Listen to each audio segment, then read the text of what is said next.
اعوذ باللہ من الشیطان الرجیم بسم اللہ الرحمن الرحیم۔ ہم انٹروڈکشن ٹو سائیکالوجی پڑھ رہے ہیں اور ہمارا جو گزشتہ جو ہمارا لیکچر ہے، امید ہے کہ آپ نے اس کو دیکھا ہوگا۔ اس کے اندر جو کوائریز ہیں وہ آپ یقیناً کامنٹ میں ڈالیں گے تاکہ ہم اس سے اندازہ ہو۔ ابھی جو ہمارا ٹاپک ہے وہ بیسیکلی ہے historical back ground and schools of thought of modern psychology.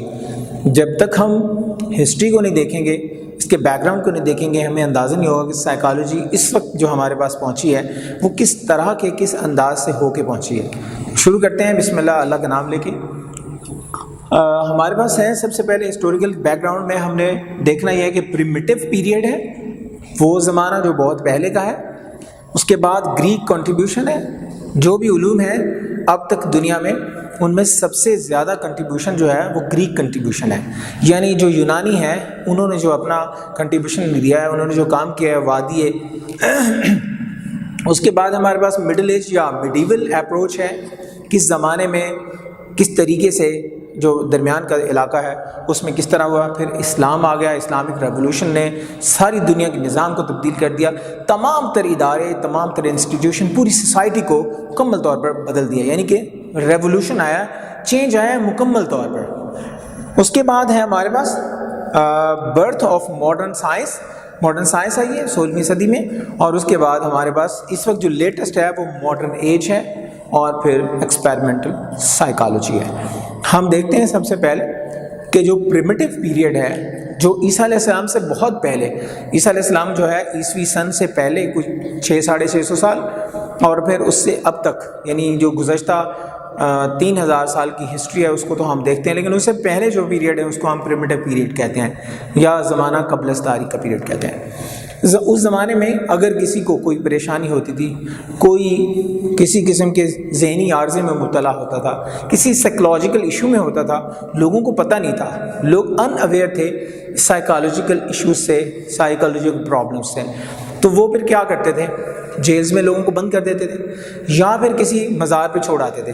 مزارات ہر زمانے میں رہے ہیں، یہود و نصارہ نے بھی، اور اس سے بھی پہلے لوگوں نے مزارات بنائے، انبیاء کے مزارات بھی تھے، تو وہاں پر چھوڑ آتے تھے۔ وہ یہ کہتے تھے اس کے کسی گناہ کی سزا اس کو ملی ہے۔ اب تک بھی لوگوں کا یہی نظریہ ہے کہ اگر کوئی بہت بیمار ہو جائے تو لوگ کہتے ہیں اس نے کوئی ایسا گناہ کیا جس کی وجہ سے ایسا ہو گیا ہے، حالانکہ بہت سارے گناہ گار لوگ جو ہیں وہ صحت مند ہوتے ہیں، تو یہ کوئی انڈیکیٹر نہیں ہے۔ لیکن پریمیٹیو پیریڈ کے جو لوگ ہیں وہ اس طریقے سے لوگوں کا ٹریٹمنٹ کرتے تھے۔ پھر ہمارے پاس گریک کنٹریبیوشن آیا۔ سب سے جو پہلا فلاسفر ہے ہسٹری کا، تاریخ کا جو پہلا فلاسفر ہے تھالس ہے، جو پیدا ہوئے 624 قبل از مسیح میں، بیفور کرائسٹ، اور اس کی ڈیتھ ہوئی ہے 546 میں۔ آپ یہ دیکھ سکتے ہیں کہ عیسیٰ علیہ السلام سے تقریباً 650 سال پہلے تھالس آیا، اور اس نے یہ کہا تھا کہ ساری جو انسان ہے وہ پانی سے بنا ہے، پانی بنیادی طور پر، پانی بغیر یہ زندہ نہیں رہ سکتا۔ قرآن کا نظریہ بھی یہی ہے کہ زندگی کی ابتدا جو ہے وہ پانی سے ہوئی ہے۔ تھالس بھی یہی کہتا ہے کہ زندگی کی ابتدا پانی سے ہوئی ہے۔ وہ فلاسفر تھا، وہ میتھمیٹیشین تھا، اور وہ اسٹرونامر بھی تھا۔ اس کے بعد جو دوسرا بڑا نام ہے وہ ایمپیڈوکلس ہے۔ اس نے بھی یہ کہا کہ جو زندگی ہے وہ 4 چیزوں سے مل کے بنی ہے۔ کس سے؟ واٹر، ونڈ، فلیم، اور آخر میں ہے سوئل، یعنی آگ، پانی، ہوا اور مٹی، جس کو کسی شاعر نے بھی اپنے انداز میں بیان کیا ہے کہ زندگی کیا ہے، عناصر میں ظہور ترتیب، موت کیا ہے، انہی اجزاء کا پریشان ہونا۔ تو یہ جو عناصر ہیں، عناصر اربع، ان سے انسان پیدا ہوا ہے۔ ایمپیڈوکلس یہ کہتا ہے بیسیکلی یہ ریلیجیس لیڈر تھا اور فزیشین بھی تھا، حکیم ڈاکٹر تھا، اس لیے اس کا جو نظریہ ہے وہ بہت قریب ہے۔ سوکریٹ ہے جو عیسیٰ علیہ السلام سے 450 سال پہلے پیدا ہوا ہے، اور سقراط کا مقدمہ جو ہے وہ یونان کی عدالت میں 500 ججز نے سنا، اس کے خلاف میجورٹی نے فیصلہ دیا کہ یہ درد کی دولت کو عام کرتا ہے، لوگوں کو تبدیلی کی بات کرتا ہے، لوگوں کی انقلاب کی بات کرتا ہے۔ جو سٹنگ جو وہاں ڈاکٹرائن موجود تھا، جو وہ دور تھا، اس نے غلط کو غلط کہہ دیا، تو اس کو یونان کے لوگ سے ناراض ہوئے، اس زمانے کا بادشاہ اس سے ناراض ہوا، اور پھر اس کو زہر کا پیالہ پینے پر مجبور کر دیا۔ اس نے زہر کا پیالہ پی لیا، وہ آج تک زندہ ہے۔ جن لوگوں نے اس کو زہر کا پیالہ دیا ان میں سے کسی کا نام بھی آج تک ہم نہیں جانتے۔ اور اس کے بعد ہم آتے ہیں پلیٹو کی طرف۔ پلیٹو جو ہے یہ سوکریٹ کا اسٹوڈنٹ تھا، اس کا طالب علم تھا، اور اس کی تعلیمات کو اس نے آگے بڑھایا۔ میں ایک بات بتاتا چلوں سوکریٹ کی، کہ جب وہ اس کو سزائے موت دے دی گئی اور زہر کا پیالہ پینے سے پہلے اس کے اسٹوڈنٹس اس کو ملنے کے لیے آئے بڑی تعداد میں، تو اس کو 3 آپشنز دیے گئے تھے۔ پہلا آپشن یہ تھا کہ اپنے نظریات بیان کرنا بند کر دو، دوسری بات یہ تھی، آپشن یہ تھا کہ آپ یونان چھوڑ دو، اور تیسرا آپشن یہ تھا کہ آپ زہر کا پیالہ پی لو۔ اس نے کہا کہ میں اگر لوگوں کو اپنی بات نہیں بتاؤں گا تو میں مر جاؤں گا۔ دوسری بات یہ ہے کہ اگر میرے ملک کے لوگ میرے نظریے کو قبول نہیں کر رہے تو کوئی اور کیوں قبول کرے گا؟ اس لیے مجھے اتنی زندگی پیاری نہیں ہے کہ میں اپنے نظریات کے لیے اپنی زندگی کو قربانی نہ دوں۔ تو اس نے زندگی قربانی دے دی۔ اس کے اسٹوڈنٹس نے اسے پوچھا کہ مرنے کے بعد تمہارا کیا کرنا ہے؟ تو سوکریٹ نے تاریخی جواب دیا کہ مجھے اس بات سے غرض نہیں ہے کہ میری زندہ کے ساتھ یہ کیا کرتے ہیں، تمہیں اس بات سے غرض نہیں ہونی چاہیے کہ میرے مرنے کے بعد یہ کیا کریں گے، لہٰذا آپ میرے نظریات کو آگے بڑھائیں۔ تو اس کے نظریے کو پلیٹو نے آگے بڑھایا، اور یہ کہتا ہے کہ انسان کا جو دماغ ہے وہ بنیادی طور پر 3 چیزوں کی انٹیگریشن ہے۔ نمبر 1 اس کا وزڈم، نمبر 2 اس کی ول، اور نمبر 3 اس کی ڈیزائر ہے۔ اگر تینوں چیزیں انٹیگریٹڈ ہیں، ایک دوسرے کے ساتھ جڑی ہوئی ہیں، تو انسان نارمل ہے۔ ان میں سے کوئی چیز بھی اگر نکال دی جائے تو انسان ایب نارمل ہو جائے گا۔ پتہ صدیوں پہلے اس نے یہ بتا دیا تھا کہ یہ جو وزڈم، ول اور ڈیزائر ہے، ان کے جو ڈس انٹیگریشن ہے وہ انسان کے اب نارملٹیز کی وجہ بنتا ہے۔ اس کے بعد ہم چلتے ہیں ارسطوٹل کی طرف۔ یہ یونان کے، یہ پلیٹو کا بہت بڑا انٹیلیجنٹ اسٹوڈنٹ تھا، یعنی دوسرے لفظوں میں بتایا جائے تو یہ سوکریٹ اس کا دادا استاد ہے۔ ارسطو جس نے یہ کہا تھا کہ human being is a social animal, انسان جو ہے وہ ایک حیوان ہے، یعنی سماجی حیوان ہے۔ جس طریقے سے حیوان ایک دوسرے کے ساتھ مل جل کے رہتے ہیں، یہ بھی رہتے ہیں۔ یہ زوالوجی اور لاجک کا امام ہے۔ یہ باقاعدہ طور پر کہا جاتا ہے کہ منطق کا امام تھا، اس لیے اس نے جو کام کیا وہ بہت ہی اہم تھا۔ اس نے لائسن کے نام سے اکیڈمی بنائی جس میں یہ اپنے اسٹوڈنٹس کو اپنے نظریات بیان کرتا تھا۔ یہ کہا جاتا ہے کہ پہلا سوشل سائیکالوجسٹ تھا۔ اس نے لوگوں کو سوشلی ان کے جو سماجی ایشوز ہیں ان کو ایڈریس کیا، اور ان کو نہ صرف ایڈریس کیا بلکہ ان کو حل بھی کیا۔ اس کے بعد ہم چلتے ہیں ماڈرن ایج یا میڈیول کی طرف۔ یہ 3rd سینچری سے 12th سینچری تک ان کے 900 سال کا پیریڈ ہے، اور ان 900 سال کے پیریڈ میں چرچ نے اپنا رول پلے کیا ہے۔ بائبل فائنل اتھارٹی تھی، لوگ بائبل کو مانتے تھے، اور جس طریقے سے جو فادرز ہیں وہ جو کہتے تھے وہ ہو کے رہتا تھا۔ اس لیے جو اس ٹائم پیریڈ میں زیادہ انفلوئنس رہا ہے وہ بائبل کا رہا ہے۔ اس میں جو سائیکالوجسٹ آئے ہیں وہ ہیں پولوٹینس، 204 عیسوی میں پیدا ہوا ہے اور 307 میں اس کی ڈیتھ ہوئی ہے۔ اس نے سب سے پہلے جو ٹرم استعمال کی کانشیس کی، جس کو آگے چل کر سگمنڈ فرائڈ کو جب ہم دیکھیں گے پڑھیں گے تو ہم دیکھیں گے کہ وہ کس طریقے سے کانشیس کی بات کرتا ہے۔ اس کے بعد ایس ٹی اوگسٹائن ہے۔ اس نے جو نظریہ دیا ہے وہ انٹروسپیکشن کا ہے۔ انٹروسپیکشن سائیکالوجی میں ایک بہت ہی ڈفرینٹ اصطلاح ہے کہ جب آپ اپنے مسائل کا خود ادراک کر سکتے ہیں، اپنے اوپر ایسی سچویشن پیدا کر سکتے ہیں کہ سائیکالوجسٹ ہے اس کی آبزرویشن سے وہ آپ کے مسائل کا حل نکال لے۔ اس کے بعد جان لاک، ٹیبولا راسا اس کا ایک نظریہ ہے۔ وہ یہ کہتے ہیں جب انسان پیدا ہوتا ہے تو وہ بالکل پلین سٹیٹ کی طرف ہوتا ہے، جیسے سلیٹ پلین ہوتی ہے، خالی ہوتی ہے، اس طریقے سے یہ ہوتا ہے۔ پھر اس کے ایکسپیرینسز بڑھتے چلے جاتے ہیں، پھر اس کے اوپر امپریشنز سیٹ کرتے ہیں، مطلب اس کے اندر امیجز بنتے رہتے ہیں۔ اس طریقے سے انسان کی جو میموری ہے، انسان کا جو دماغ ہے، اس کی میموری فل ہوتی رہتی ہے۔ اس کے بعد ہم آتے ہیں تو اسلامک ریولوشن کی طرف آتے ہیں۔ نبی صلی اللہ علیہ وسلم نے 571 عیسوی میں پیدا ہوئے، یعنی 6 صدی عیسوی جو ہے، عیسیٰ علیہ السلام کے کوئی 650 سال بعد نبی صلی اللہ علیہ وسلم دنیا میں تشریف لائے، اور انہوں نے وہ احسان عظیم اللہ تعالیٰ نے فرمایا قرآن پاک میں کہ ہم نے انسانوں کی طرف اپنی رحمت، اپنی مہربانی بھیج دی۔ تو نبی صلی اللہ علیہ وسلم کو اللہ تعالیٰ نے رحمت بنا کر بھیجا۔ انسان اس وقت حیوان سے بدتر تھا، اس معاشرے میں کسی کی بھی عزت محفوظ نہیں تھی، نہ انسان کی عزت محفوظ تھی، نہ عورت کی، نہ مرد کی، نہ بچے کی. لیکن نبی صلی اللہ علیہ وسلم نے جب آئے تو قرآن فائنل کتاب آئی. نبی صلی اللہ علیہ وسلم آخری نبی کے طور پر تشریف لائے، اس کے بعد کوئی نبی نہیں آنا. اس لیے اللہ تبارک و تعالیٰ نے ایسا انقلاب برپا کیا. محض 23 سالوں میں نبی صلی اللہ علیہ وسلم نے وہ انقلاب برپا کیا، تمام اداروں کو بدل دیا، ایک مکمل انقلاب کی بات کی، ایک مثبت انقلاب کی بات کی. کسی کو تکلیف دیے بغیر آپ نے پورے نظام کی بحالی کر دی، اور مسلمانوں نے قرآن پاک کو فائنل کتاب کے طور پر ہمیشہ اپنا امام رکھا. جب تک قرآن ان کا امام رہا تب تک وہ دنیا میں حکومت کرتے رہے. ہم بات کرتے ہیں، اس میں 2 بڑے نام ہیں. ایک ہے الکندی، میتھمیٹیشین تھا، اس نے 250 سے زیادہ کتابیں لکھی ہیں، اور فلسفی اور سائنس کے اوپر اس نے کتابیں لکھی ہیں. یہ دیکھ لیں 801 سے 873 تک، یہ 72 سال اس کی عمر تھی. 9ویں صدی عیسوی میں ہوا ہے. اس نے کتنا بڑا رول پلے کیا ہے مین وائل اسی دوران میں. آپ یہ دیکھیں نا، یہ میڈیول ایک طرف یورپ ہے، ابھی اندھیروں میں ہے. ابھی بائبل جو ہے، بائبل کے لوگ تو ٹیلیسکوپ کو بھی اس لیے نہیں دیکھتے تھے کہ کہیں ہماری جو بائبل کی تعلیمات ہیں وہ اس سے غلط نہ ہو جائے، اس لیے وہ واپس بائبل کی طرف آتے تھے. سائنس کی طرف نہیں جاتے تھے. یعنی وہاں پر سائنس نہیں تھی، یہاں پر سائنس موجود تھی. اور الکندی نے بہت بڑا کام کیا. اس کے بعد الفارابی ہے، بڑا نام ہے. 870 میں یہ پیدا ہوئے، 950 میں اس کی ڈیتھ ہوئی ہے. 70 سے زیادہ زبانوں کا یہ ماہر تھا. اس نے میوزک کے اوپر، میتھمیٹکس کے اوپر، لاجک کے اوپر کتابیں لکھی. یہ ارسطو سے بہت زیادہ متاثر تھا، اس لیے ارسطو منطق کی بات کرتا تھا، فارابی نے بھی منطق کی بات کی. تو جی ہم بات کر رہے ہیں ہسٹوریکل بیک گراؤنڈ اور پھر اس کے اسکولز آف تھاٹ جو ہیں سائیکالوجی میں. ہم ابھی تک ماڈرن سائنس کی طرف آتے ہیں. ماڈرن سائنس کا جو ٹائم پیریڈ ہے وہ 16ویں صدی سے 18ویں صدی تک ہے. یعنی اسلام، میں نے پہلے جیسے بات کی کہ اسلامک ریولوشن 6 صدی عیسوی میں آیا ہے، لیکن اس کے کوئی 1000 سال کے بعد جا کے ماڈرن سائنس آئی ہے. تو لیکن ہم جب قرآن کا مطالعہ کرتے ہیں، احادیث کا مطالعہ کرتے ہیں، تو سائنس اس کے سامنے ہاتھ باندھ کے ہمیشہ کھڑی نظر آتی ہے. اور سائنس بات پر خوشیاں منا رہی ہوتی ہے کہ جی یہ چیز اپروو ہوگی، یہ چیز اپروو ہوگی.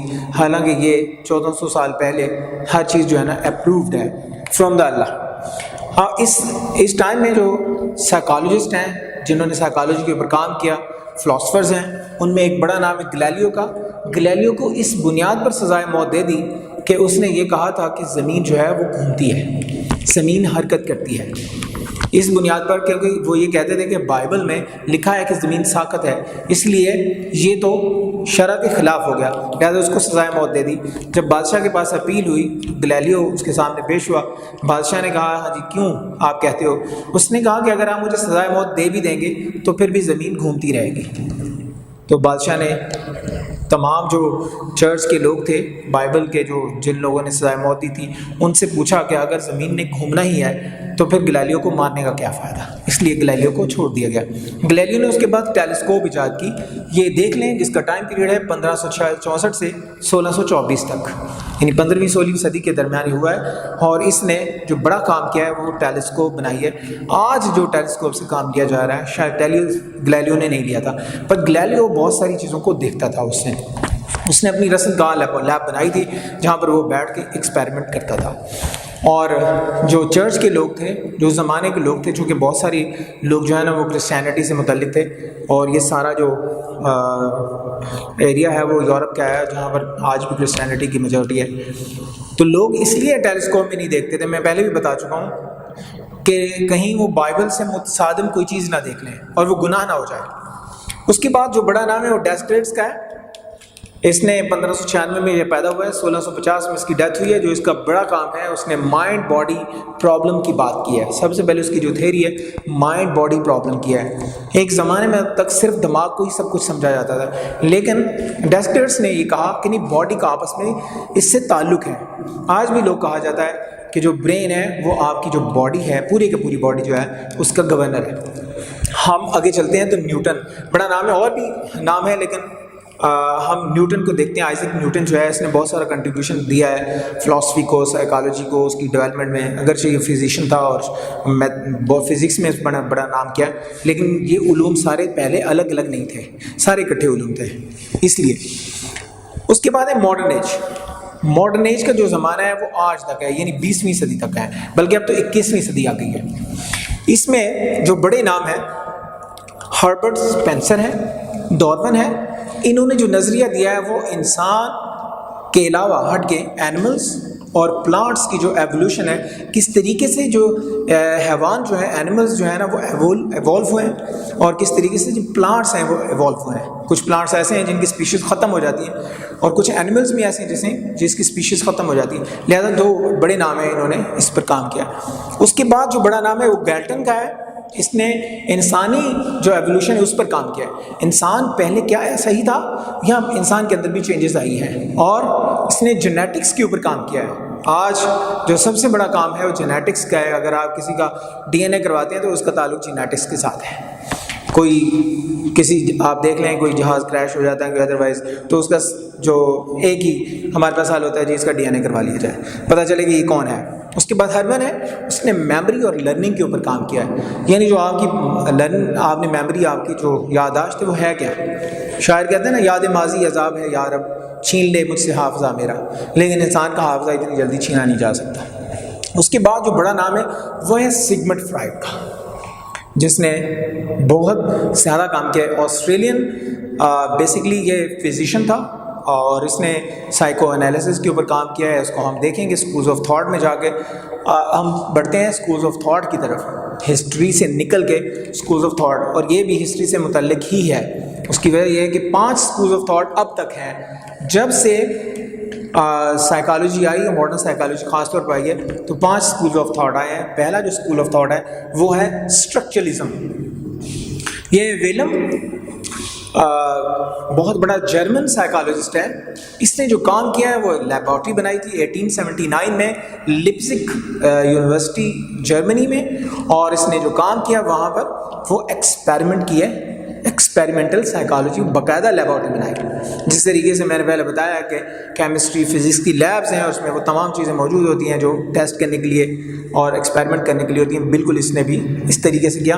انٹروسپیکشن کا جو طریقہ کار ہے وہ زیادہ یہ استعمال کرتا ہوا نظر آتا ہے. اور یہ کہتے ہیں جو اسٹرکچرلسٹ ہیں وہ یہ کہتے ہیں کہ جو آپ کا برین ہے, جو آپ کا مائنڈ ہے, وہ بنیادی طور پر اس کا جو اسٹرکچر ہے اس کو ہی اگر ہم اسٹڈی کریں گے تو اس کے نتائج بھی کر سکتے ہیں اور انالیسس بھی کر سکتے ہیں اس کا.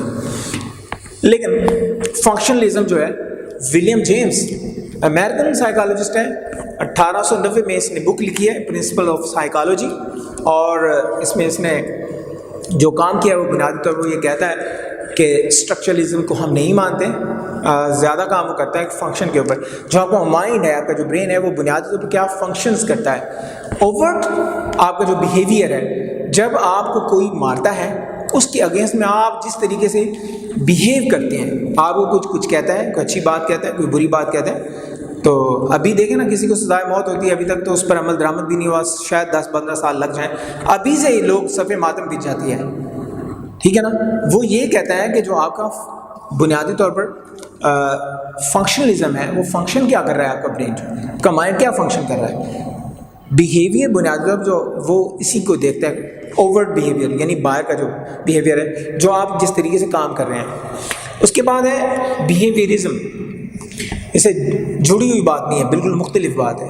بیہیویئرزم جو ہے یہ بھی امریکن سائیکالوجسٹ ہے, جان بی واٹسن. 1913 میں اس نے یہ بیہیویئرزم کا بانی ہے. اس طریقے سے فنکشنلزم کا بانی ولیم جیمز ہے, اور اسٹرکچرلزم کا بانی جو ہے وہ ویلم. یہاں پر فنکشنلزم میں تو ٹیسٹ بھی کرتے ہیں, استعمال کیا جاتے ہیں, پھر سرویز استعمال کیے جاتے ہیں, پھر کچھ جو ایکسپیریمنٹل ٹیکنیکس بھی استعمال کی جاتی ہیں بنیادی طور پر. بیہیویئرزم کیا ہوتا ہے, وہ کہتے ہیں کہ یہ ایک ہارڈ سائنس ہے, بالکل ایسے جیسے کیمسٹری ہے, فزکس ہے, یہ ولیم واٹسن جان واٹسن کہتا ہے، اور یہ اب تک سب سے زیادہ انفلوئنشیل بھی ہے، سب سے زیادہ سائیکالوجی میں اس کا اثر ہے وہ بیہیویئرزم کا ہے، کیونکہ ہم نے شروع میں بھی پڑھا ہے کہ سائیکالوجی جو ہے وہ scientific study of the behaviour ہے، آف دا کوگنیشن ہے۔ اس کے بعد گیسٹالٹ ہے، یہ میکس ورتھیمر ہے جو جرمن سائیکالوجسٹ ہے بنیادی طور پر، اس نے ایک بہت ہی مختلف اور منفرد نظریہ بیان کیا ہے۔ گیسٹالٹ جو ہے وہ جرمن زبان کا لفظ ہے، گیسٹالٹ کا مطلب ہوتا ہے ہول، مکمل طور پر۔ وہ یہ کہتے ہیں ہم ایک برین کو ہی کیوں دیکھیں، پورے انسان کو دیکھیں، پورے پرسن کو دیکھیں، تو ہی ہم کوئی نتائج اس سے کر سکتے ہیں۔ یہ نظریہ اگر جو بہت زیادہ اس کے اوپر لوگ متفق نہیں ہیں سائیکالوجی کے، لیکن پھر بھی یہ نظریہ دنیا میں موجود ہے۔ اس کے بعد آخری جو نظریہ ہے وہ سائیکو انالیسس ہے، یہ جو آخری اسکول آف تھاٹ ہے۔ سگمنڈ فرائڈ کی باتیں بہت زیادہ ہوئی ہیں۔ سگمنڈ فرائڈ جو ہے وہ بیسیکلی فزیشین تھا، لوگوں کا علاج کرتا تھا، اس سے اس نے سائیکو انالیسس کا نظریہ پیش کیا اور اس کے اوپر بھی لکھا بھی، اور یہ نظریہ اب تک موجود ہے، اگرچہ اس کو بہت زیادہ کرٹیسزم اس کے اوپر ہوتا ہے۔ اس نے یہ بتایا کہ انسانی ذہن جو ہے، مائنڈ جو ہے وہ بنیادی طور پر 3 اس کی سٹیجز ہیں۔ پہلی سٹیج ہے کانشیس، جس کو ہم اردو میں شعور کہتے ہیں، دوسری تحت الشعور یعنی سب کانشیس، اور آخری ہے لا شعور جس کو وہ ان کانشیس کہتے ہیں۔ کانشیس کیا ہے؟ جو چیزیں موجود ہیں، جو سچویشن موجود ہے، جو اسٹیٹ یا صورتحال موجود ہے، اس کو ہم کہتے ہیں یہ کانشیس ہے۔ لیکن جو ہماری ماضی ہے، کچھ ماضی کی ہمارے ایکسپیرینسز ہیں، کچھ ایسی چیزیں ہیں جن کو ہم تھوڑی سی کوشش سے واپس لا سکتے ہیں، ان کو وہ یہ کہتا ہے یہ سب کانشیس ہے، یہ تحت الشعور ہے۔ کبھی کبھی ہم دیکھتے ہیں کہ میں نے مینار پاکستان دیکھا، مجھے ایسے لگا جیسے میں نے پہلے بھی دیکھا ہوا ہے۔ کیوں؟ اس لیے کہ میں بچپن میں کہیں چھوٹا تھا، میرے پیرنٹس مجھے لاہور لے کے گئے اور وہ چیز تحت الشعور سے نکلی سیدھا شعور میں آ گئی اور مجھے معلوم ہو گیا۔ کسی شخص کو ہم ملتے ہیں تو ہمیں ایسا لگتا ہے جیسے ہم پہلی دفعہ نہیں ملے، اس سے بھی پہلے مل چکے ہیں۔ اس کی وجہ یہ ہے کہ کہیں نہ کہیں وہ آپ سے یا آپ کے ساتھ اس کا انٹریکشن ہوتا ہے، تو وہ چیز جو ہے نا آپ کے سب کانشیس سے نکل کے کانشیس میں آ جاتی ہے، تھوڑی سی کوشش سے۔ اب وہ چیز گم ہو جاتی ہے، بہت عرصے کے بعد آپ کو یاد آتی ہے، تو آپ تھوڑی سی کوشش کے ساتھ یعنی کانشیس لیول کی کوشش کرتے ہیں تو چیز آپ کے سامنے آ جاتی ہے۔ اس کے بعد سب کانشیس ہے، انکانشیس ہے، یعنی تحت بالکل لاشعور ہے، جہاں پر وہ یہ کہتا ہے کچھ ایسی ڈیزائرز ہیں، کچھ ایسے خواب ہیں جو آپ نے کہیں چھپا رکھے تھے، پہلے دیکھے تھے کہ میں ڈاکٹر بنوں گا، انجینئر بنوں گا، پروفیسر بنوں گا، بہت بڑا بزنس مین بنوں گا، اور وہ چیز کہیں دب گئی، آپ کے خواب کہیں دب گئے، فیلنگز کہیں دب گئی۔ آپ کوشش کر کے بھی ان کو واپس نہ لائیں، کیونکہ آپ کی جو اسٹیج جس وقت آپ جو کام کر رہے ہیں، اگر آپ کے سامنے وہ ساری خواہشات آ گئی، وہ سارے خواب آپ کے سامنے آ گئے، تو آپ کی زندگی پوری ڈسٹرب کر دے گی۔ اس لیے وہ یہ کہتا ہے کہ وہ چیزیں جو آپ کے کہیں نہ کہیں رہ گئی ہیں، تحت شعور میں چلی گئی ہیں، اس فولڈر کو آپ وہیں پر رہنے دیں اور اس کو اوپر نہ لائیں۔ ہاں البتہ یہ ہے کہ جو آپ کے سب کانشیس چیزیں ہیں وہ ان کو آپ لا سکتے ہیں۔ تو اس طرح ہمارا جو ٹاپک ہے بنیادی طور پر ہم نے ہسٹوریکل بیک گراؤنڈ سے زمانہ قبل از مسیح اور اس کے بعد از مسیح، اس کے بعد پھر جس طریقے سے گریک کنٹریبیوشن ہوا اور گریک کنٹریبیوشن کے بعد جس طریقے سے ماڈرن سائنس آئی، اور ماڈرن سائنس میں بھی ارسطو کا جو رول ہے وہ ہمیشہ رہے گا اور اب تک ہم اس کو پڑھتے آ رہے ہیں، اور اس کے بعد پھر ہم سائنس آ گئی اور پھر ماڈرن سائنس آ گئی، درمیان میں اسلامک ریولوشن آیا جس نے ساری پورے نظام کو بدل کے رکھ دیا۔ جہاں جہاں اسلام گیا اس نے اپنے اثرات جو ہے مثبت اثرات اس کو مرتب کیا، کیونکہ جو قرآن ہے اس کی جو تعلیمات ہیں وہ آفاقی ہیں اور عالمگیر ہیں اور ہمیشہ رہیں گی۔ اور اس کے بعد ہم نے 5 اسکول آف تھاٹ پڑھے ہیں، ہم نے اسٹرکچرلزم پڑھا ہے، ہم نے فنکشنلزم پڑھا ہے، ہم نے بیہیویئرزم پڑھا ہے، ہم نے گیسٹالٹ تھیری پڑھی ہے، اور اس کے بعد ہم نے سائیکو انالیسس سگمنڈ فرائڈ کا پڑھا ہے۔ امید کرتا ہوں کہ آپ اس میں سے جو بھی آپ کی کوائریز ہوں گی، جو سوالات ہوں گے، وہ آپ کمنٹ میں ڈالیں گے یا ٹیم کے سافٹ ویئر میں آپ ڈالیں گے، تو آپ کے سوالات آپ کی کوائریز جی بچوں، تو میں بات کر رہا تھا کہ ہم یہ ٹاپک ہمارا یہاں پر کمپلیٹ ہوتا ہے، اور امید کرتا ہوں کہ جو آپ کی کوائریز ہوں گی، جو آپ کے سوالات ہوں گے، وہ آپ ہمیں کمیونیکیٹ کریں گے، چاہے وہ ٹیم کے ذریعے کریں، چاہے وہ کمنٹ کریں، تو ہم آپ کی وہ کوائریز جو ہیں ان کو سامنے رکھیں گے۔ آپ کی دلچسپی یہ ظاہر کرے گی کہ کچھ سوالات آ رہے ہیں، اس دعا کے ساتھ کہ اللہ تعالیٰ آپ کو بہت ساری آسانیاں عطا فرمائے اور آسانیاں تقسیم کرنے کا شرف عطا فرمائے۔ اللہ حافظ و ناصر، السلام علیکم۔